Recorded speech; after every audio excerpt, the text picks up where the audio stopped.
Ito na naman tayo guys, nandito na naman tayo sa ating paboritong restaurant, no? So dito tayo kumakain lagi guys. So tikman namin guys yung mga masasarap na pala dito sa Daps. No, umorder ako ng sinigang guys, sobrang panalo. So yan yung mga presyo nila. Oh, yan yung mga presyo guys. So ito naman yung halo-halo. So first time ko lang guys na makakain tong halo-halo pang malakasan. Ito na nga, ito yung halo-halo na parang ano siya guys, no? Yung datingan niya para sa fruit salad. No? Tira mo. Yan. So hindi ko pa nakakain, gusto ko agad tirang ko siya.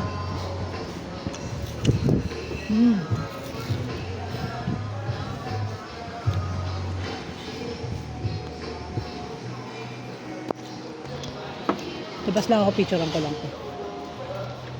Ito lang muna tayo guys.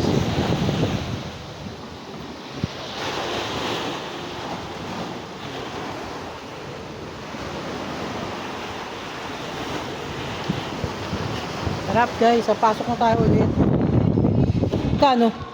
589. Kano? Parang mura. 589.